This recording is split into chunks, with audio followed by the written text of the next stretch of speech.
क़दीम ज़माने में यानी प्राचीन काल में जो एजुकेशन यानी तालीम के हासिल करने का यानी शिक्षा और ज्ञान को प्राप्त करने का जो तरीक़ा था वो सिर्फ़ एक ही तरीक़ा था कि लोग अपनी जो नस्ल है यानी उनकी जो जनरेशन्स हैं उसे वो इल्म, वो स्किल, वो हुनर वो सिखाते थे और वो बाद में आने वाली जो जनरेशन्स हैं उनके अंदर वो इल्म, वो हुनर, वो स्किल्स मुंतकिल होता था। यानी कि एक जनरेशन से दूसरी जनरेशन के अंदर कोई इल्म, कोई हुनर, कोई स्किल करता था। यानी उसके जो स्थानांतरण का जो तरीक़ा था वो ये था कि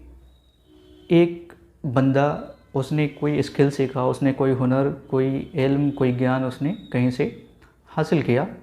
और फिर वो उसके जो जनरेशन्स में जो हैं वो उन्हें वो चीज़ सिखा देते थे और वो फिर बाद में आने वाले जो नस्लें थी उनको, तो जो उस ज़माने में ऐसे ही चलती हुई आ रही थी। और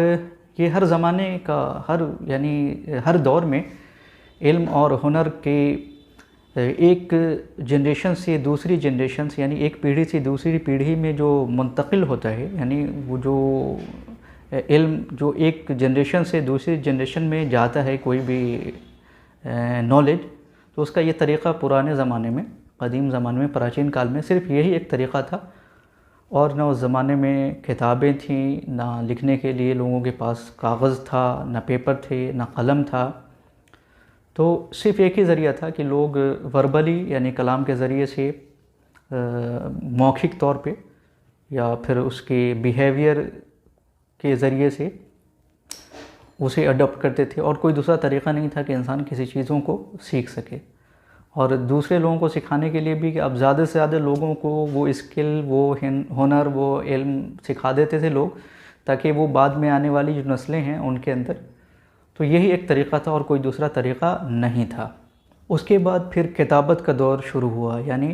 कि जो इल्म, जो ज्ञान लोगों के पास था वो चाहते थे कि वो किसी तरीके से उसे महफूज करके रखें, उसे स्टोर करके रखें। तो उनके पास कोई ऐसी चीज़ें नहीं हुआ करती थी कि जिसके ऊपर उन उलूम को, उन तालीमात को, यानी उन एजुकेशंस को,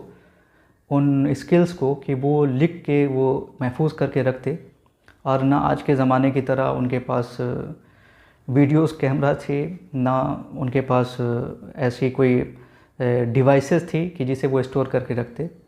फिर बाद में लोगों ने पत्थरों के ऊपर लिख के महफूज करना शुरू किया।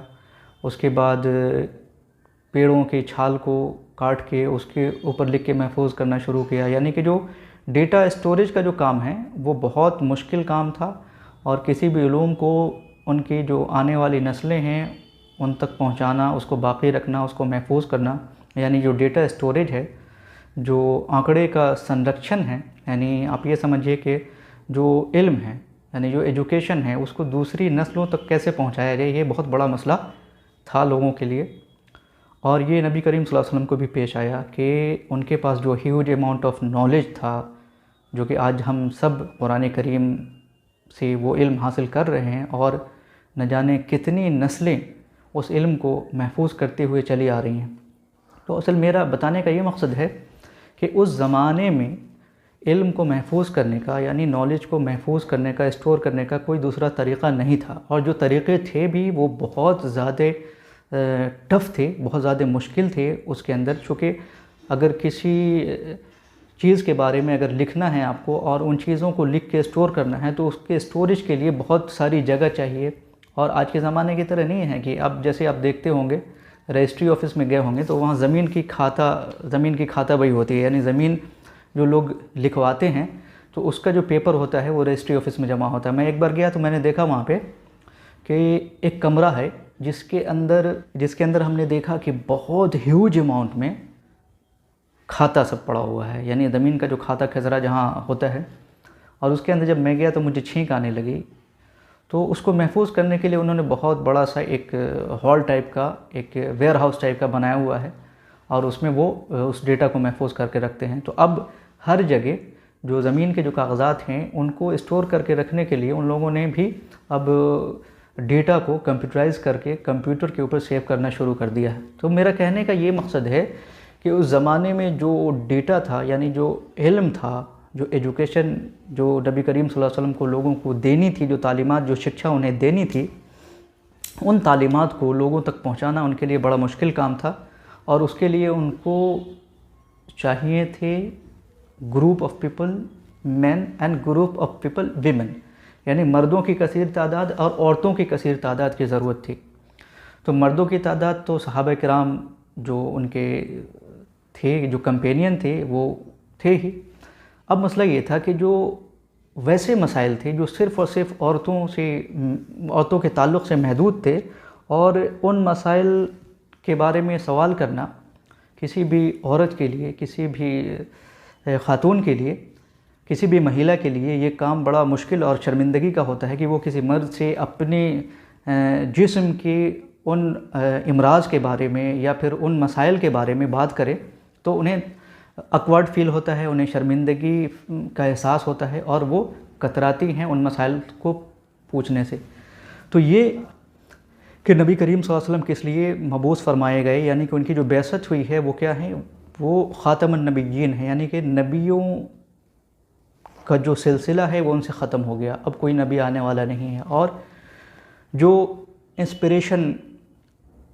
अल्लाह रब्बुल आलमीन की तरफ से हर दौर में उन नबियों को दी जाती रही है कि वो लोगों के दरमियान उन तालीमात को पहुंचा दें, तो वो जो ज़िम्मेदारी थी, वो जो रिस्पॉन्सिबिलिटी थी, वो बहुत बड़ी ज़िम्मेदारी थी, और उसको लोगों तक पहुंचाना उनके लिए ये बहुत बड़ा चैलेंज था। और इस चैलेंज को उन्होंने बखूबी पूरा किया। तो असल में जिस मौजू से गुफ्तगू कर रहा हूँ, मेरा जो टॉपिक है कि वो ये कि उन्होंने जो मल्टीपल मैरिजेस किए हैं, उनके जो मुतअद्दिद अज़वाज मुतहरात हैं, वो सिर्फ़ उनकी बीवियाँ नहीं हैं, वो उनकी शागिर्दा भी हैं, वो आलिमा भी हैं, वो फाजिला भी हैं। मतलब ये कि उन्होंने अपने शौहर से, नबी करीम सल्लल्लाहु अलैहि वसल्लम से ऐसी तालीमात सीखी जो बाद की आने वाली नस्लों को दिया। इसलिए हदीस की जो रिवायत होती है नैरेटेड बाई, सिर्फ़ हज़रत आयशा रज़ी अल्लाह अन्हा से 2210 अहादीस करीबन रिवायत हैं। तो आप ये समझ सकते हैं कि उनकी जो शादी हुई तो वो उनकी बीवी नहीं थी, वो एक स्टूडेंट थी, वो एक बेहतरीन तालिबा थी। और उनकी जो सलाहियत थी उसका अंदाज़ा आप इस बात से लगा सकते हैं कि 2210 अहादीस, अगर हम इसको एक ह्यूज अमाउंट ऑफ डेटा बोले तो ये बात यानी बिल्कुल दुरुस्त होगी। उस उम्र में वो सब सारी बातें याद हैं और उन्होंने बखूबी उसको फिर बाद में आने वाली जो नस्लें हैं उन तक पहुंचाया। और इसीलिए ये जो उलूम अभी हासिल हुए हैं लोगों को, वो कहाँ से आए? तो आप समझ सकते हैं कि जो ह्यूज अमाउंट ऑफ डेटा था, नॉलेज का, इल्म का, उसमें अगर सिर्फ कुरान करीम की बात की जाए तो कुरान करीम के अंदर 6332 आयतें हैं, सिर्फ अगर बिस्मिल्लाह को हम इंक्लूड नहीं करते हैं तो। और बिस्मिल्लाह को अगर इंक्लूड कर दिया जाए तो वो आयतें करीबन 6349 आयतें हैं। एक बात का भी मैं थोड़ा सा, ये बात मुझे भी पहले बिल्कुल गलत इन्फॉर्मेशन थी कि मैं भी समझता था कि कुरान करीम के अंदर 6666 आयतें हैं, लेकिन ये बात बिल्कुल बेबुनियाद और झूठी है, मनगढ़ंत हैं। पता नहीं लोगों ने इसे कैसे और क्यों फैलाया, और जब ये लोगों के सामने आया तो लोगों ने इसके ऊपर यकीन किया। आज इत्तफाक़ से मुझे मौका मिला, हमने वक्त को निकाला और जितनी कुरान की सूरतें हैं उनमें जितनी आयतें हैं सबको इंक्लूड किया, तो जो सम आया, उसका जो टोटल आया वो 6236 आयतें हैं बग़ैर बिस्मिल्लाह के। और बिस्मिल्लाह अगर इंक्लूड कर दें तो 6349 आयतें हैं। 13वीं शताब्दी यानी कि 13th सेंचुरी में कागज़ की ईजाद हुई है, और कागज़ यानी पेपर की जो मैन्युफैक्चरिंग है वो फिर आम हो गई, और डेटा को महफूज करना रिटन तौर पे यानी किताबत के तौर पे, जो लिपि के रूप में हम जानते हैं, कि वो आसान हो गया। लेकिन 13th सेंचुरी से पहले जो भी उलूम थे इस दुनिया के अंदर, उसको महफूज करना बड़ा मुश्किल काम था। इसलिए कुरान की जो आयतें शुरुआती दौर में जो महफूज की गई, या फिर और भी जो दूसरे उलूम थे, वो उन डेटा को महफूज करने के लिए जिन चीज़ों का इस्तेमाल किया जाता था वो जानवरों के चमड़े, जानवरों की हड्डियाँ उसके ऊपर लिख के लोग रखते थे, पत्थरों के ऊपर लिख के रखते थे, इस तरीके से जो पेड़ की छाल है उसके ऊपर लिख के रखते थे। तो ये सब सारी चीज़ें क्या है कि ये ज़ाय हो जाने वाली चीज़ें हैं। हड्डियों में भी क्या होता है कि बहुत दिनों के बाद हड्डियाँ भी जो है वो ख़राब हो जाती हैं, और इस यानी एक उसूल है, यूनिवर्स का एक उसूल है कि जो चीज़ें हैं वो डिकम्पोज़ हो जाती हैं वो किसी न किसी तरीके से। तो इन सब चीज़ों के ऊपर महफूज करके रखना, उस ज़माने में भी लोग ये जानते थे कि ये चीज़ें महफूज नहीं रहेंगी। तो महफूज करने का क्या तरीक़ा था? जो डेटा स्टोरेज यानी कि जो आप उसे कहें जो आंकड़े के संरक्षण, यानी कि जो उलूम थे, जो इल्म, जो एजुकेशन, जिस तालीमात के साथ नबी करीम सल्लल्लाहु अलैहि वसल्लम मबूस फरमाए गए थे, यानी उनकी जो बैसत हुई थी, तो उन उलूम को, उन एजुकेशन को, उन तालीमात को, उस शिक्षा को लोगों तक पहुंचाने के लिए सबसे आसान तरीक़ा क्या था? तो हमने आपसे कहा कि वो सबसे आसान तरीक़ा था कि उसे लोगों तक पहुंचा दिया जाए। यानी कि उनके जो असहाब थे, उनके जो कंपेनियन थे, जैसे ही वही आती थी, जो इंस्पिरेशन थी, यानी कुरान करीम की जो आयतें हैं, तो जैसे ही कोई वही आती थी उसे सबसे पहले नबी करीम सल्लल्लाहु अलैहि वसल्लम, चूँकि उनके ऊपर वो वही आ रही थी, वो इंस्पिरेशन उन्हीं के ऊपर नाजिल हो रही थी, तो वो उसे याद कर लेते थे और फिर वो अपने सहाबा को याद करा देते थे। इसलिए कुरान की आयत है, इन्ना नहनु नज़्ज़लना ज़िक्र व इन्ना लहू लहाफ़िज़ून। अल्लाह तबारक व तआला फरमाता है कि यकीनन हम इस ज़िक्र के नाजिल करने वाले हैं, व इन्ना लहू लहाफ़िज़ून, और यकीनन हम ही इसके मुहाफ़िज़ हैं, यानी हम ही इसको महफूज रखने वाले हैं। तो आप देख लीजिए कि दुनिया में कोई भी उलूम इतने क़दीम ज़माने से आज तक, और ये जो ज़बान है, ये जो अरबी ज़बान है, इसके अंदर ज़बर, ज़ेर, पेश की ऐसी बारीकियां हैं जो दूसरे ज़बानों में ऐसी बारीकियां नहीं हैं। लेकिन आप देखिए कि ये अल्लाह का कलाम है जो कि अल्लाह के नबी मोहम्मद रसूलुल्लाह सल्लल्लाहु अलैहि वसल्लम के ऊपर नाजिल हुआ, और हू बहू जिस तरीके से उनके ऊपर नाजिल हुआ, आज हमारे दरमियान हज़ारों, लाखों, बल्कि करोड़ों लोग मौजूद हैं जिनके दिलों में, जिनके सीनों में ये इल्म महफूज है। और ये इल्म महफूज इसलिए है कि इसकी हिफाजत की ज़िम्मेदारी रब्बुल आलमीन ने लिया है। आपको दुनिया में कोई ऐसा इल्म नहीं मिलेगा जिसकी इतनी बड़ी तादाद में जिसके लोग याद करने वाले हों, जिसके हाफिज़ हों। तो ये इसलिए हुआ कि उस प्यारे नबी ने उस इल्म को लोगों तक ईमानदारी के साथ पहुंचा दिया, और अल्लाह रब्बुल आलमीन ने ख़ुद वादा किया है कि इस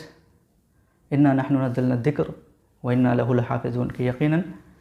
इस ज़िक्र के नाजिल करने वाले, ज़िक्र मतलब कुरान के, इसके नाजिल करने वाले हम हैं और हम ही इसके मुहाफ़िज़ हैं। तो आप समझ सकते हैं कि इतने बड़े ह्यूज अमाउंट में जो डेटा था उनके पास, और ना उसको स्टोर करने का, उन उलूम को जो स्टोरेज आज हमारे दरमियान अभी मौजूदा वक्त में, जो प्रेजेंट टाइम में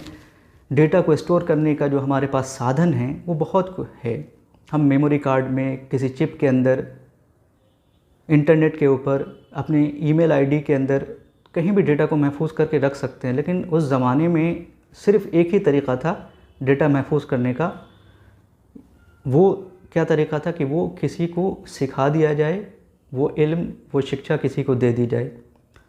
तो आप समझ सकते हैं कि वो इल्म, वो शिक्षा